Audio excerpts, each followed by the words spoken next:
la ponencia Eugenesia Política Sanitaria en el siglo XVIII, en el 8º Congreso Nacional, inicio del gobierno de Álvaro Obregón, México, 1922. Adelante.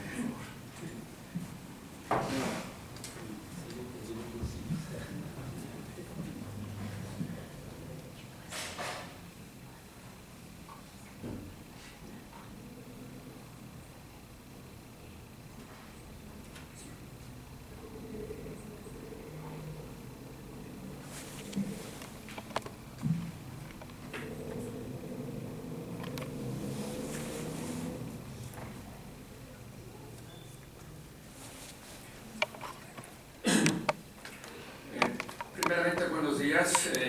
Quiero agradecerles su presencia el día de hoy en este auditorio.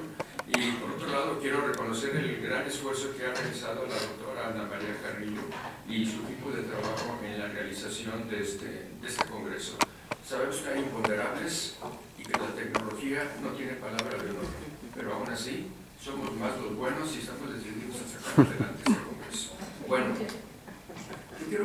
quiero presentarles el día de hoy los trabajos, este trabajo que se denomina Eugenesia y Política Sanitaria en el 7º Congreso Médico Nacional.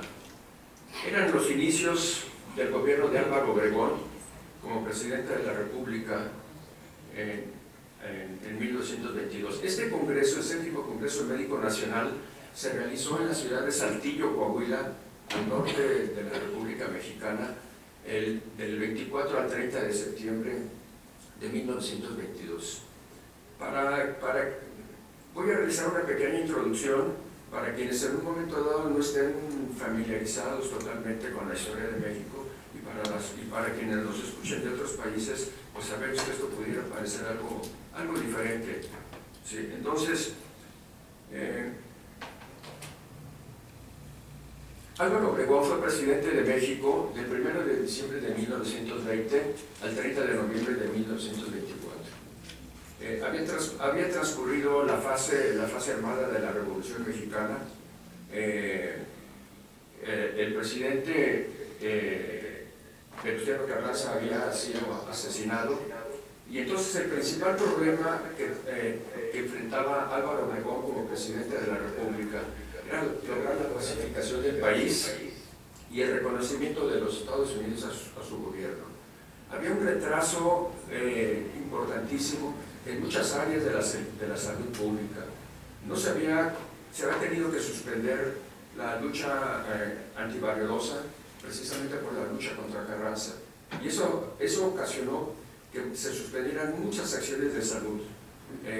La fiebre amarilla afectaba las exportaciones de México y se presentaban numerosos casos de fiebre amarilla, principalmente en las costas y en los puertos, lo cual afectaba la economía. Por otro lado, hasta un brote de peste se había presentado. Y bueno, ante esta situación, Álvaro Obregón no dudó en realizar la atención de la salud pública o iniciar la atención de esos problemas de salud pública con la colaboración de la Fundación Rockefeller. Para 1920, el constituyente de 1917, encabezado por el doctor José María Rodríguez, había logrado una reforma sanitaria de los servicios de salud. Pero 3 años después, Álvaro Obregón se enfrentaba a la problemática de que faltaban toda una serie de reglas y de normas para hacer realidad esa modificación de la atención a la salud, para hacer realidad la reforma sanitaria de los problemas de salud. Pero una de las ventajas o uno de los logros que logró del doctor José María Rodríguez fue el establecimiento del Departamento de Salud Pública, ¿sí? Y por otro lado, el artículo 73 de la Constitución de 1917 fue elevar a responsabilidad presidencial el combate de las epidemias a través del Consejo de Salubridad General. De entonces para esta fecha, ya el manejo de las epidemias que obviamente procedían del exterior iba a ser responsabilidad presidencial, y esto era algo que no se iba a poder soslayar. Bien, Hay algunos puntos que vale la pena analizar en relación con la política sanitaria de Álvaro Obregón. Primeramente, aceptó la participación de médicos de la Fundación Rockefeller en la campaña para erradicar la fiebre amarilla en febrero de 1921 y para 1923 la erradicación de la anquilostomiasis en 1923. La anquilostomiasis era un problema que sí tenía de alguna manera un impacto en la morbilidad, pero que no tenía mucho impacto en la mortalidad. Pero para la política sanitaria de Obregón era muy importante lograr o decirle al pueblo que uno de los problemas más importantes se había erradicado, ¿sí? Y esta era precisamente la fiebre amarilla, y que esto se había erradicado en 1920. De tal manera que esta política llevó a hacer la declaración oficial de la erradicación de la fiebre amarilla en 1922. Pero esto se hizo sin que necesariamente esto hubiera sucedido. De tal manera que cuando se empezaron a presentar casos después de la declaración oficial, se inventó un diagnóstico. El diagnóstico era paludismo hemorrágico. En una de las ponencias del doctor Francisco Castillo Nájera, que ahorita vamos a ver más adelante, mencionó en el 7º Congreso que se estaban emitiendo certificados de defunción por paludismo hemorrágico sin que necesariamente se hubiera aislado el agente causal del paludismo. Y esto se hizo para ocasionar un subregistro de casos y decir que la fiebre amarilla se había erradicado. Esta situación o esta estrategia de subregistro de padecimientos no era nueva. Venustiano Carranza hizo lo mismo con la mal llamada gripe española. ¿Por qué? Porque consideraba que si se daba a conocer a la población el número real de casos de la mal llamada gripe española, eso iba a ocasionar un problema para su gobierno y eso podía desestabilizar el gobierno de Venustiano Carranza. Bueno, ustedes recordarán seguramente que hace algunos años nos decían que COVID era una gripa como cualquier otra. ¿Sí? Y bueno, no era nuevo. En 1833, yo he estudiado la epidemia de cólera de 1833, y ahí se decía que no era cólera, que no era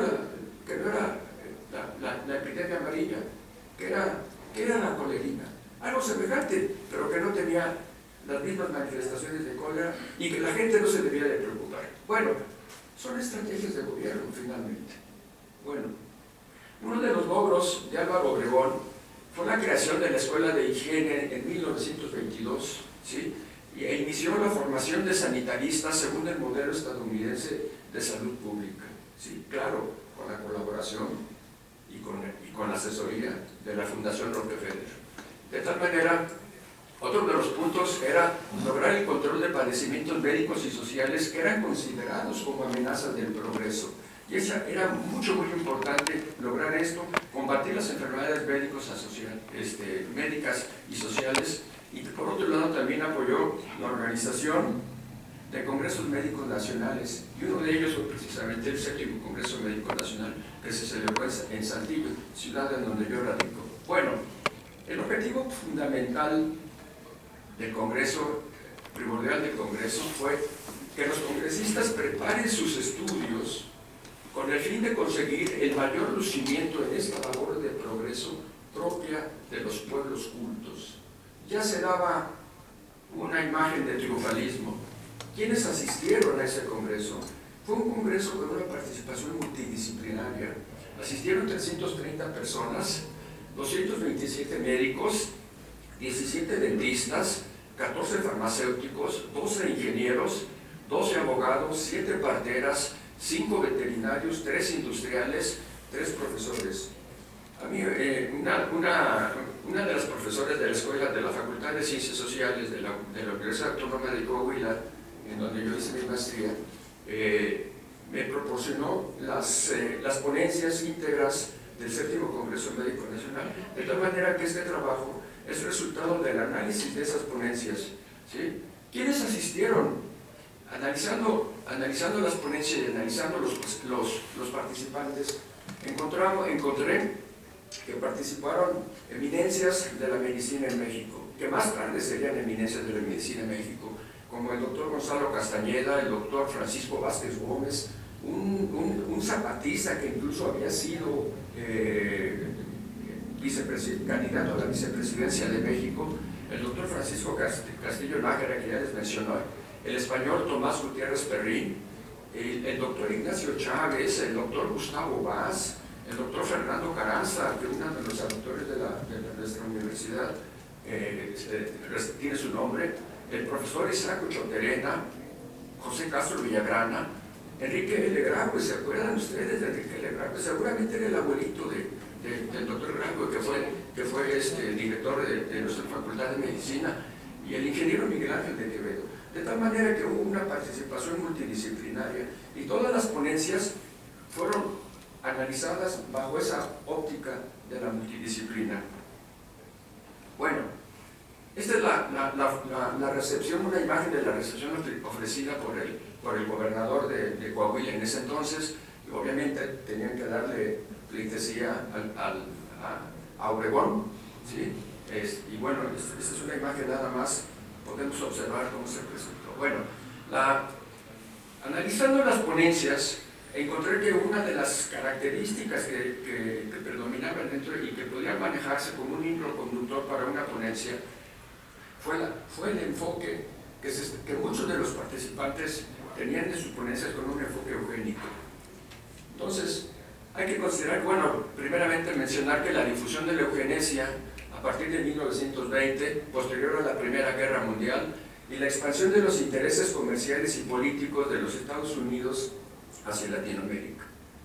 El Estado postrevolucionario, uno de los enfoques de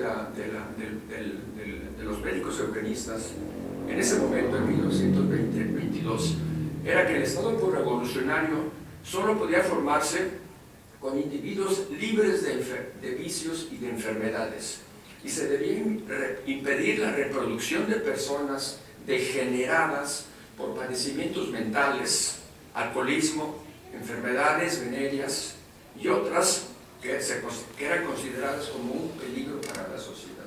Ese era el enfoque de los enfoques. Y hay que considerar que esto se va a presentar 9 años antes de que se conforme, de que se establezca en México la Sociedad Médica Eugénica.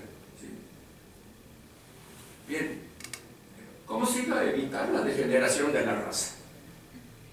Se iba a constituir en delito la transmisión de las enfermedades contagiosas como la sífilis y la blenorragia, y se iba a llamar, los médicos eugénicos proponían que se llamaran delincuente venéreo a quien sabiendo que padecía sífilis y blenorragia la transmitiera a otras personas.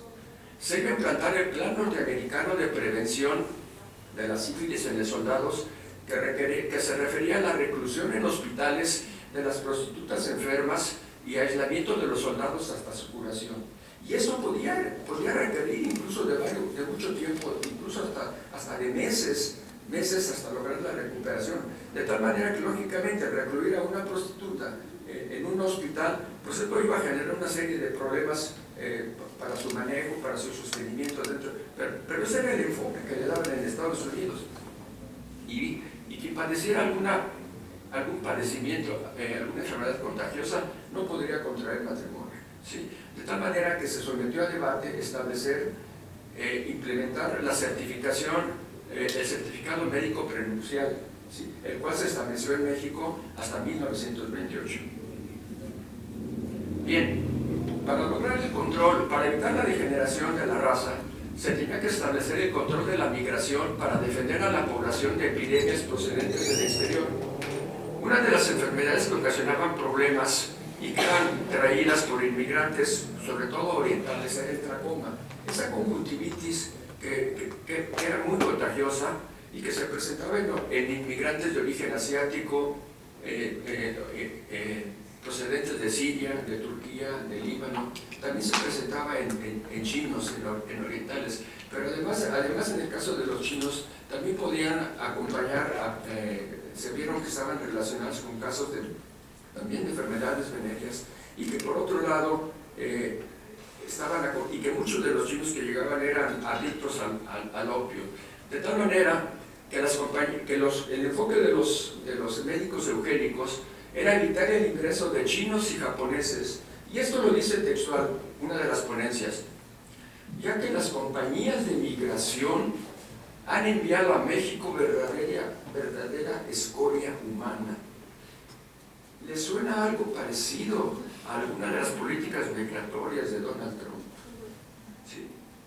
Entonces, solamente se iba a permitir el ingreso de migrantes sanos con aptitudes y conocimientos que permitan el mejoramiento de la raza, quienes sean portadores de aquellas características positivas que permitan el mejoramiento de la raza. Y para eso se referían efectivamente a población de origen europeo, españoles y gente procedente de Europa que mejoraran la raza. Bueno, esto era, así pensaban los médicos eugénicos en 1920. El delincuente veneno iba a ser recluido en cuarteles y mediante una hospitalización forzosa, pero esto iba a ocasionar la restricción de derechos civiles y por otro lado iba a ocasionar el rechazo a declarar ser portador. La estrategia de mejoramiento racial entre la higiene y la moralidad para disminuir la embriaguez, el alcoholismo, como predisponentes de delito, criminalidad y enfermedades venéreas, porque para los médicos eugénicos existía una relación causal entre el alcoholismo, las enfermedades venéreas y la criminalidad. Gracias. De tal manera que entonces cualquier persona que bajo los efectos del alcohol podía ocasionar o adquirir o transmitir enfermedades venéreas y lógicamente ocasionar criminalidad. Bueno, reclutamiento de los pacientes en el caso de la tuberculosis y de la lepra en áreas en donde no precisamente se evitara el contagio, sino que lo que se buscara era evitar la reproducción para evitar la degeneración de la raza.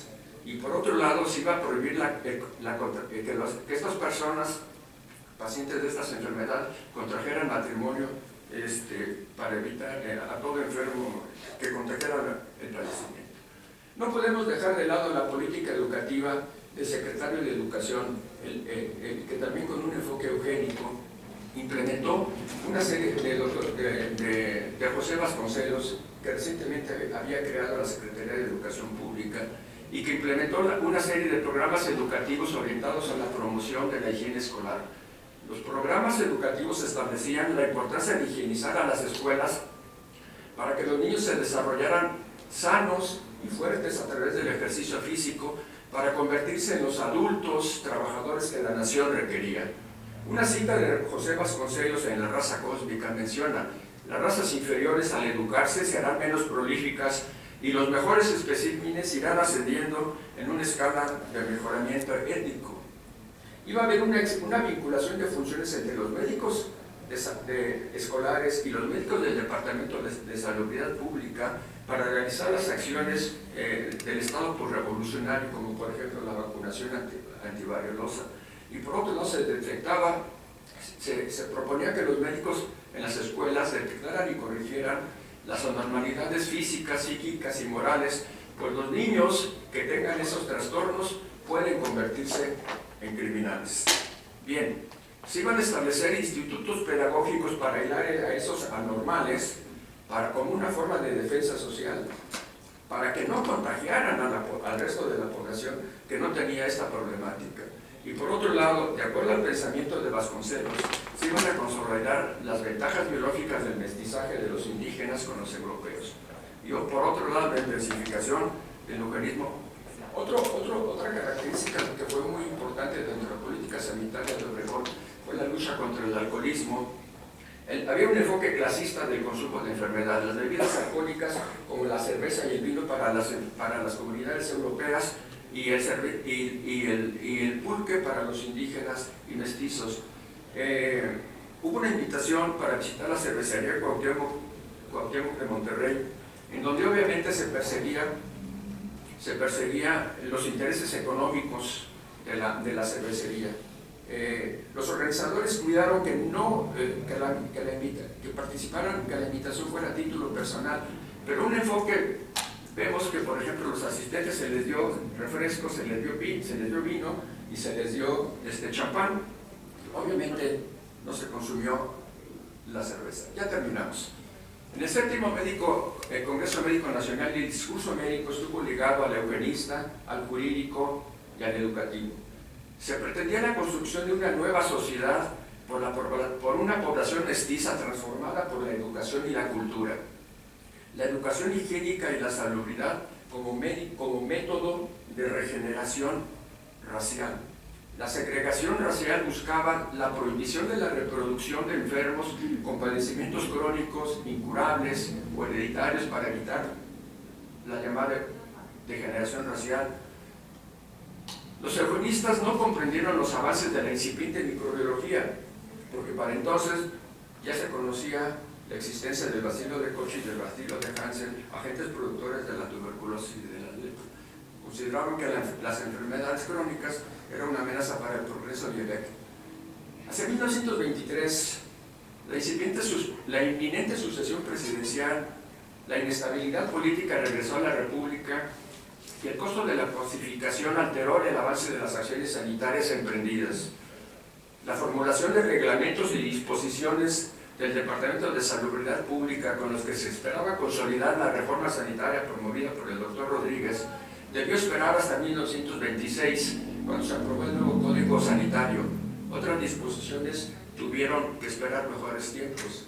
Ante esta situación, Vasconcelos renunció a la Secretaría de Educación Pública y se fue a recorrer Sudamérica, Argentina y Brasil, y estuvo comparando los métodos eugénicos que ya se aplicaban en esos países con lo que estaba sucediendo en México. Muchas gracias.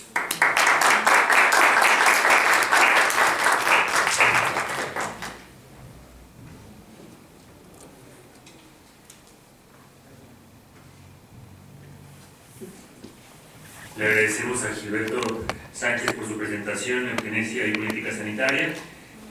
Lo decía muy bien, pareciera que estas ideas eugenésicas se acabaron hace un siglo, pero la historia nos ha mostrado que después de la Segunda Guerra Mundial, donde pensamos que se habían recrudecido, han seguido, no han dejado de existir. Y me parece muy interesante cómo la higiene y sobre todo la eugenesia como concepto pareciera que tienen una carga a futuro, un ideal, José le diría un horizonte de expectativas al que se aspira a llegar. Y justamente pensando en esta idea conceptual, la siguiente ponencia de Jerónimo Ramírez